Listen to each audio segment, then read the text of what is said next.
Vamos falar sobre autossabotagem? Porque assim, hoje de manhã eu quase não fiz o meu cardio. Eu faço toda manhã o cardio, agora na época do inverno principalmente, porque assim eu já faço meu exercício físico e já me sinto mais disposta para o restante do dia. Isso é uma coisa que é comum meu. Todos os dias eu faço meu cardio. Eu faço uma bike, eu tenho uma bike, né, daquelas ergométricas em casa, então eu aproveito e faço.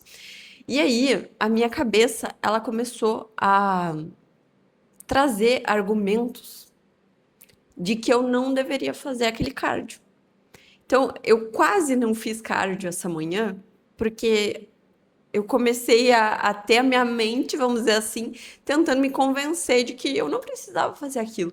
E o pior de tudo é que os argumentos pareciam que estavam fazendo sentido. E eu tive doente, né? Há 2 semanas atrás eu estive doente, então eu tive que fazer essa pausa, né? Pelo menos de uma semana, foi uma semana e pouquinho que eu fiz essa pausa para o corpo se recuperar. E isso é super normal. Inclusive, eu falei sobre isso num vídeo, eu vou deixar o card aqui em cima para vocês, sobre esse momento de pausa, que também é algo que a gente tem muita dificuldade de fazer, né? As mulheres costumam ter essa eu não consigo parar, eu tenho essa produtividade. Não sei se estão todas, eu considero que a gente tem um pouco disso, a gente nunca para de fazer as coisas. E nem sempre as coisas são para nós. E justamente a gente vai falar um pouquinho sobre isso também, né? Então eu fiquei doente, eu voltei a treinar na semana passada e eu voltei a treinar, fiz ali o meu cardio e tudo. No dia seguinte do primeiro cardio, eu senti meu joelho. Eu tenho, acho que é condromalácia, é o nome da minha condição que eu tenho ali no joelho, e fazia muito tempo que não me incomodava, tá? E aí foi o primeiro dia que eu fiz o exercício, aí incomodou. Aí eu, tá, mas não tá. Eu sei, né, sentir o que que tá acontecendo. Então ali não tava uma coisa. Que eu precisava parar de fazer o cardio. Na realidade, era possível que aquilo ali me ajudasse, né? Então eu segui. 2 dias depois, eu fui acender o fogo para fazer churrasco, e aí a rinite me atacou. Só pra vocês terem ideia, tá uma sequência assim. Tanto é que a minha voz, eu não sei se dá pra ouvir no áudio, mas a minha voz tá meio um negócio estranho, sabe? Quando tá meio rouco, assim, meio, sei lá. Tá meio estranho. Por conta da rinite. A bonita resolveu me atacar. E aí, hoje de manhã, fui fazer meu cardio. E aí a mente, ela veio com uma lista de justificativa. A bonita veio me entregando, assim. Vamos lá. Hoje não precisa, por que que você vai fazer, né? Descansa, menina, descansa. Você tá aí sempre treinando, tá aí sempre fazendo as coisas. Dá pra dar uma mentinha de pausa. E eu não treinei ontem, sabe? Geralmente eu faço todos os dias mesmo. E ontem chegou o final do dia, eu fui tomar banho, daí que eu me dei conta, meu Deus do céu, eu não treinei. Tá? Então hoje veio essa função. Descansa, querida. Você tá sempre aí fazendo um monte de coisa, não tem problema. Amanhã você volta. Amanhã você começa de novo. Será que você tá pronta? Será que o teu corpo ele se ajustou o suficiente para você voltar a treinar? Acho que era melhor dar mais uma pausa. E aí, veio um monte de coisa ali na cabeça e parecia tudo que era assim, tudo ia vindo fazendo sentido, né? Tava tudo realmente faz sentido. Eu acho que realmente eu devo pausar, né? Porque acho que talvez não tenha tanta necessidade, né, de ficar fazendo aí, se forçar tanto, né? A cabeça dizendo e eu aceitando a loucura, né? E aí eu percebi que era autossabotagem. Eu percebi que aquilo ali era a minha mente tentando me pregar uma peça. E ela não parece isso.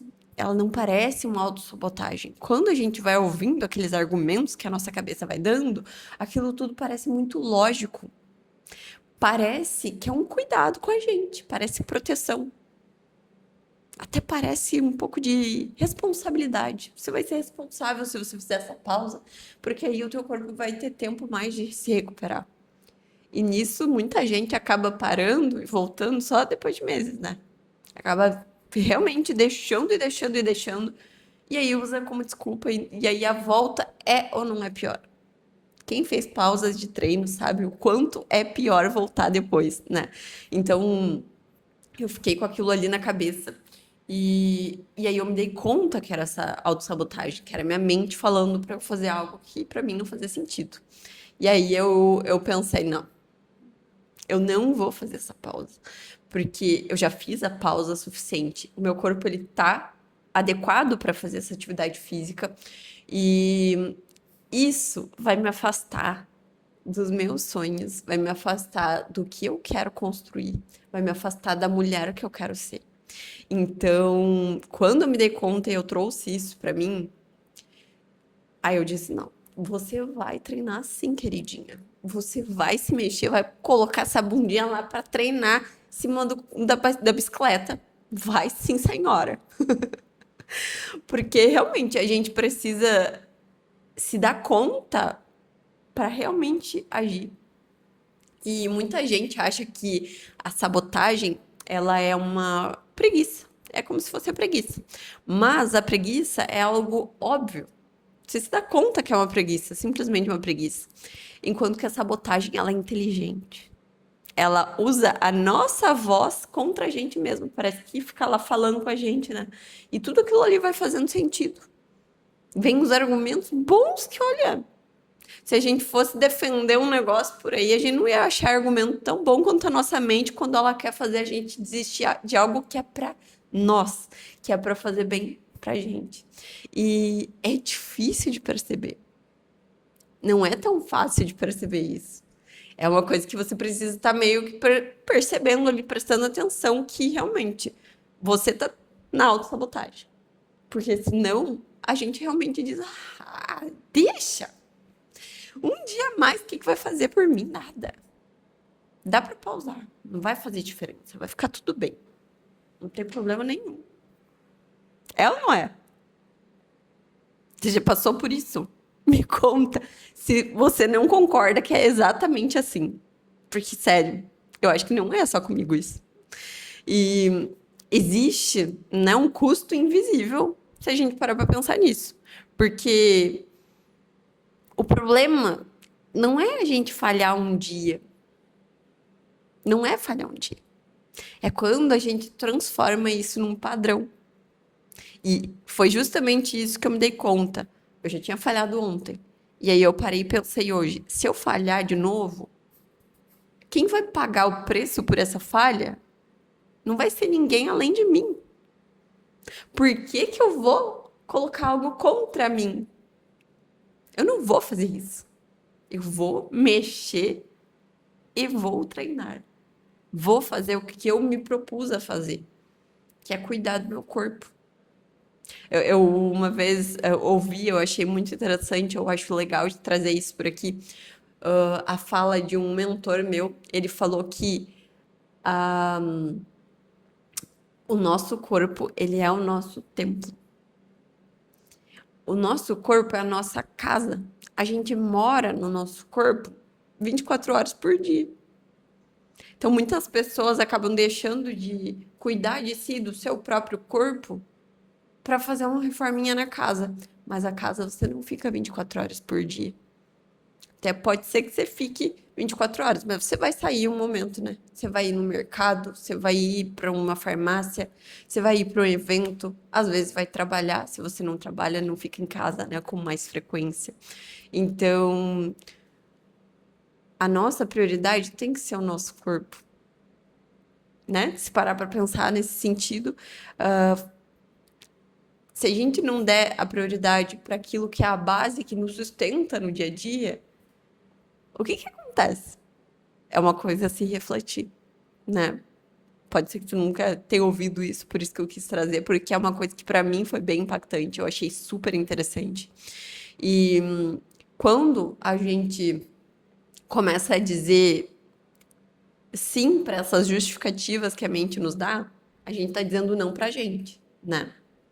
E a gente acaba ficando mais longe do que a gente quer construir, dos nossos sonhos, da mulher que a gente quer ser. E aí que tá o negócio, né? A gente não pode se afastar disso. Porque quanto mais longe a gente fica, pior é de voltar para onde a gente estava e chegar onde a gente quer chegar, porque a gente se afasta ainda mais de onde a gente quer chegar, né? E nesse sentido a gente precisa realmente estar atento, né, para tirar essa autossabotagem da cabeça, que não é muito fácil, como eu disse, é uma coisa difícil. E é por isso que eu acabei decidindo por treinar, mesmo assim. Eu pensei, quantas vezes você deixou de fazer algo importante porque a tua mente parecia estar te protegendo? Quantas vezes a gente faz isso? Fingindo que é uma proteção no nosso cérebro. É ou não é comum isso acontecer? É muito comum. E aí, quando você se dá conta que o cérebro, na realidade, ele não tá te protegendo, a tua mente não tá te protegendo, na realidade, ela tá te mantendo onde você tá. Isso quando não faz você regredir. E isso é muito forte. Isso é muito forte. E aí eu quero saber de ti. O que você tá adiando hoje que a tua versão de daqui a um ano gostaria que você tivesse começado? Me conta. E até o próximo vídeo.